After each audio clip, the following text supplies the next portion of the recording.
नमस्कार, मैं हूं अमन कुमार और आप देख रहे हैं मेरे साथ एक ऐसी खबर, ऐसी स्टोरी जिसको सुनकर आप भी हैरान हो जाएंगे और सोचने के लिए अपने दिमाग का प्रयोग करेंगे। जितना बड़ा ये आपको तालाब जौहर दिखाई दे रहा है, उतना ही बड़ा इस गांव का इतिहास है।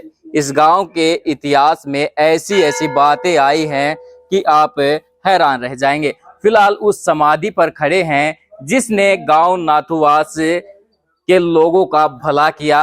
बाबा जी की ये समाधि है और यहाँ पर लोग माथा टेकने के लिए आते हैं और इस गांव में ऐसी ऐसी बातें हैं जो आप देखकर हैरान रह जाएंगे। बाबा फूलगिरी महाराज फूलपुरी जी की ये समाधि है और ये समाधि क्यों बनाई गई है, ये यहाँ पर जो समाधि ले चुके थे और फिलहाल जो जौहर दिखाया उससे हम अब आपको रूबरू करवाएंगे।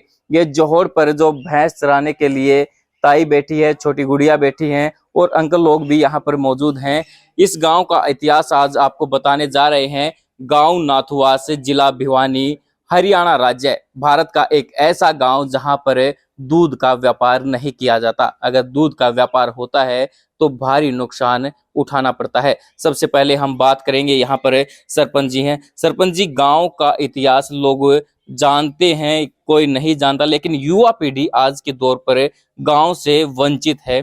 इस गांव का जो इतिहास है दूध ना बेचने को लेकर, वो कहाँ से शुरू हुआ, कैसे हुआ, उसका समाधान कैसे हुआ? काफी साल पहले पशुओं में बीमारी आ गई थी जी। और वो महाराज जी के पास गए। महाराज जी ने बोला भाई इसका इलाज हो जाएगा, लेकिन हमने दूध नहीं बेचना पड़ेगा। पूरा गांव इस बात पे बाधित हो गया कि भाई महाराज जी नहीं बेचेंगे। महाराज की जी की उन्होंने वो बात मान ली, सभी पशु ठीक हो गए और उसी दिन से ये परंपरा चलती आ रही है। तो कितने साल पुरानी ये जानवरों में बीमारी आई थी कि नुकसान होने लगा था, ऐसा लगने लगा था कि हाँ? कई पीढ़ियां गुजर चुकी है इसमें जी। और तब से बाबा की ये मानता चल रही है और कोशिश करते हैं कि आगे भी चलेगी। हर आदमी महाराज जी की पूरी मर्यादा में वो करता है और बुराइयों से दूर रहता है।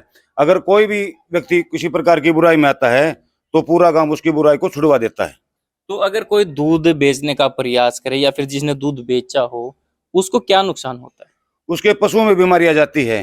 किसी भैंस का थन चला गया, खून आ गया, कोई भैंस मर जाती है, या और कोई खेती में नुकसान हो गया, या कोई इंसान में नुकसान हो गया। होता है नुकसान, कोई फायदा नहीं होता दूध बेचने से। और तो हजारों साल पहले ये बीमारी आई कि हाँ भाई, आप अगर दूध बेचते, लस्सी बेचते हैं तो आपको ये नुकसान हो सकता है। हाँ। गांव वालों को पता चल गया, महाराज जी के पास आए। महाराज जी ने ऐसा क्या चमत्कार किया कि गांव का भला हो गया? ये भगत है, उनकी तो शक्ति में ही भक्ति है, भक्ति में ही शक्ति है। उन्होंने तो उनको झाड़ा लगाया या भभूति दी, वो तो जो बुजुर्ग थे उनको पता होगा, लेकिन सुनने में यही आया है कि महाराज जी ने उनको पशुओं को ठीक कर दिया था और ये कहा था भाई दूध मत बेचियो। उसी दिन से दूध बेचना बंद है गांव के अंदर। गांव में सिर्फ दूध बेचना बंद है या फिर घी वगैरह या घी लस्सी? बेच देते हैं, लस्सी नहीं बेचते, घी बेच देते हैं। और जिस भाई की शादी होने, चाहे वहां 2 कुंटल दूध चाहे आपसरी में दे देते हैं मिलजुल के, कोई पैसा नहीं लेता। अंकल जी, कई लोग ऐसे होते हैं जो पशु नहीं रखते, उनको दूध की जरूरत होती है। ऐसे में उनको या तो खरीदना पड़ता है, गांव से दूसरे, मान लो दूसरे गांव में जाएंगे तो उनको तकलीफ भी होगी। तो गांव में ऐसा क्या भाईचारा है कि लोगों को तकलीफ भी नहीं होती? भाई इतना भाईचारा हो, अपना चाह पानी का ले जाओ और उसने बिना पीसी देंगे, और रुपया कोई पीसा नहीं देंगे। यानी कि बिना तोल के, बिना मोल के। बिना मोल के, बिना उधारा, कोई उधार सुधार भी नहीं कि भाई को उधारा देगा ना, जो दे दिया दे दिया। आपस में लड़ाई हो जाए वो वापिस नहीं मांग सकता। मेरा दूध पी रखा तन 2 साल, वो तो दे दिया तो तनदान हो गया। यानी कि एहसान नहीं कर सकता कि कल को कोई लड़ाई हो जाए तो कि हाँ भाई तूने मेरे 1 साल दूध लिया। नहीं, ये नहीं होगा।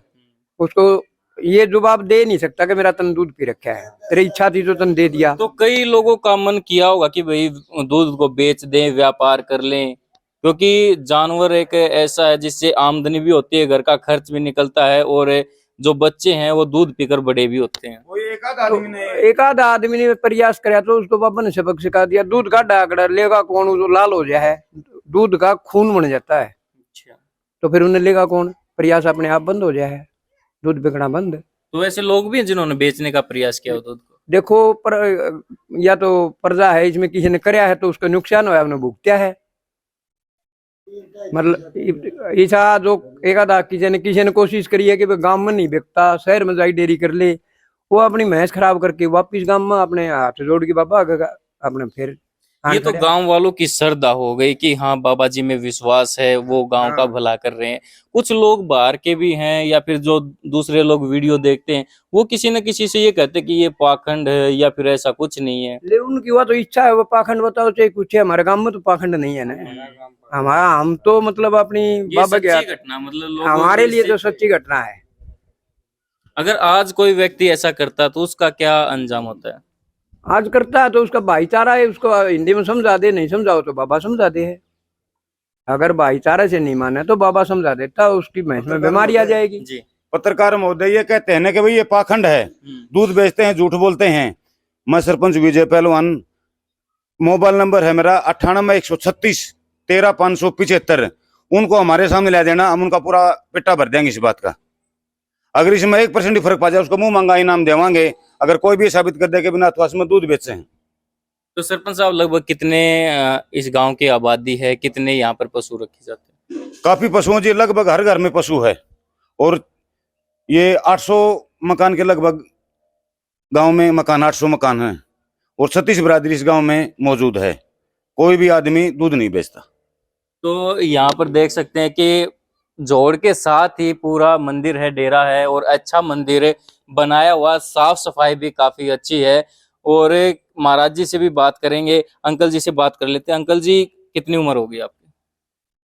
भाई उम्र का तो आप इनको बेरा 70 के घर हम जा रहे होंगे, फिर इन न बता दी मैं क्या बताऊं। हाँ भाई। 70 साल के आप हो गए, आपके इस उम्र के हिसाब से आपने कभी दूध बेचता हुआ कोई इंसान यहाँ पर देखा? मतलब भी नहीं है भाई, हमने तो याद आंदी नहीं कि जिन दूध बेचा ना मरा के बेचा, कदे पुरानी पीढ़ियां तो बंद है। तो मतलब वही आपकी भी शादी होगी, आपकी वाइफ आई होगी, वो भी कहती होगी दूध बेच लें, थोड़ा सा फायदा हो जाएगा। वो बेच ले, जब बंदी रही बाबा ने बंदी कर रखी क्यों बेच लिया। आप पसरी में ले लो, फिर ही ले लो भाईचारा, हम चाह पानी का ले जाओ भाई, कोई दिक्कत नहीं है। बटे हुआ आया कोई भाई आ गया ले लो, लेकिन नो नहीं आज मोल ले दे। ब्याह शादी होगी तो मतलब एक दूसरे में तकलीफ नहीं होती। 6-7 काम का इकट्ठा कर लो ब्याह शादी में, आप ले जाओ, आप पीछे नहीं लगेंगे, कोई पैसा नहीं लेंगे। गुआंढ कोई के व्यक्ति ऐसा आ जाए कि भाई चलो एक बार कोई भी व्यक्ति आ जाए, वो सोचे कि इस गांव से दूध इकट्ठा करके मैं कहीं बाजार में बेच दूं, तो फिर क्या होता उसकी यह तय करी है। हाँ कि के फंड उसका। है? हाँ उन्हें गाँव में कौन बटन दिया। तो जो नए बच्चे हैं उनको क्या संदेश देते हैं कि भाई आगे अगर हमने ये परंपरा अपनाई है, दूध नहीं बेचना है, तो उन बच्चों को क्या सिखाया जाता है? उन्हें सिखाने की जरूरत है को नहीं, माँ बाप का काम कौन देख दे भाई, ये दूध कौन बेच दे, और हमारा नहीं बिकता है कि ध्यान किनाल बेच देंगे। जी। चलो, ये गांव नाथुवास की एक कहानी जहां पर दूध नहीं बेचा जाता। और ये पूरा जो तालाब आप देख रहे हैं, थोड़ी देर पहले हमारे आने से पहले ये भैंसों से भरा हुआ था। और जितना बड़ा तालाब, जैसे कि हमने शुरू में कहा था, जितना बड़ा तालाब है उतनी बड़ी इस तालाब की, इस गांव की कहानी है। और इस कहानी में हमारे साथ नरेंद्र रांगी जी हैं जो यहाँ पर मौजूद हैं, हमारे सहयोगी हैं। इनसे भी जान लेते हैं कि क्योंकि जहां जहां बुजुर्गों की बात आती है तो युवाओं की भी बात आती है कि वो कैसा सोचते हैं। नरेंद्र जी, गांव नाथुवास से ही आप हैं, कैसा सोचते हैं कि शुरू में जब आपने ये कहानी सुनी, ये बातें सुनी, तो आपको कैसा लगा था कि क्या है ये मामला? मैं तो खुद इस गांव में जन्मा हूँ, मेरे को पता है हमारे जो पूर्वज थे या पिताजी थे, दादाजी थे और भी जो गांव वाले थे, उन तो हमने पहले ही देखा है कि भाई यहाँ दूध नहीं बिकता। जो ये समाधि है बाबा फूलप्री जी की, ये सदियों पुरानी है, मानो हजारों साल पुरानी। यहाँ से एक ही मानता है कि यहाँ आकर जिसने भी अपनी मन्नत मांगी है, बाबा फूलप्री ने कभी उसको खाली हाथ नहीं लौटाया है। जिसने भी मन्नत मांगी है उसकी मन्नत यहाँ 100% पूरी हुई है। जिसका उदाहरण है जो मेन गेट, जिस गेट से आप लोगों ने एंट्री करी है, वो गेट आप लोगों ने देखा, वो एक आलवास का पिंड जीन बनवाया था। वो गेट तकरीबन 15 से 20 लाख रुपए उसके ऊपर खर्चा हुआ था। उसका जैसे मैं तो खुद देखा है भाई, क्योंकि मैं भी महाराज जी और मंदिर की इस कमेटी में शामिल रहा हूँ, कोई कार्य रहे हैं तो उसका कोई ऐसा काम था जो अटक रहा था, तो किसी को उसने उसको बताया भाई आप नाथवास में जाओ और बाबत मांगो। तो उसके कुछ रिलेशन भी हैं गांव में, तो वो मंदिर पा आया और मंदिर पा की न उसने अपनी आस्था जताई, अगर बाबा फुलप्री जी पे धोख लगाई, जोत लगाई, अगर मेरा यो काम संपन्न हो गया तो मैं एक गेट का निर्माण करवा दूंगा। तो उसका तो जो सालों से काम बिगड़ा पड़ा था ना, 15 ही दिन में वो काम संपन्न पूरा हो गया और उसने भी अपना वचन निभा दिया, बाहर गेट लगा दिया। यानी कि कोई आस्था लेकर यहाँ आता है तो वो खाली हाथ नहीं जाता, क्यों नरेंद्र जी? बिल्कुल ये सही है। आप लोग भी यहाँ पर आए हो, मैं तो एक आप लोगों का साथी होने के नाते ये बात कहना चाहता हूँ, इस गांव का मैं बासिंदा भी हूँ और मीडिया से मैं भी आप लोगों से जुड़ा हुआ हूँ। तो मैं तो कहता हूँ आप लोग भी यहाँ पर अपनी जो इच्छा है उसको लेकर अपनी मन्नत मांगे, बाबा फुलप्री सबकी मन्नत पूरी करेगा। जी बहुत बहुत धन्यवाद। तो ये गांव के लोग थे और महाराज जी यहाँ पर मौजूद थे। फिलहाल जो तालाब है इसी से शुरू किया था, इसी से खत्म करेंगे और महाराज जी से भी एक बार बातचीत जरूर करेंगे। चलते हैं महाराज जी से बात कर लेते हैं, उनका क्या कुछ कहना है, वो क्या कुछ सोचते हैं इस बारे में, और ये जो गांव की परंपरा है इसका कितना लोगों को फायदा है, नुकसान है। क्योंकि जहां तक इस वीडियो को बनाने से पहले सुना था कि गांव नाथुआस में अगर कोई भी व्यक्ति अपनी भैंसों का, जानवरों का दूध बेचता है तो उसे भारी नुकसान होता है। जो भैंस है उनके थनों से दूध निकलना शुरू हो जाता है, दूध की बजाय खून निकलना शुरू हो जाता है। तो महाराज जी से भी बात करते हैं। आइए सुमित जी हमारे साथ चलते हैं और महाराज जी से बात कर लेते हैं।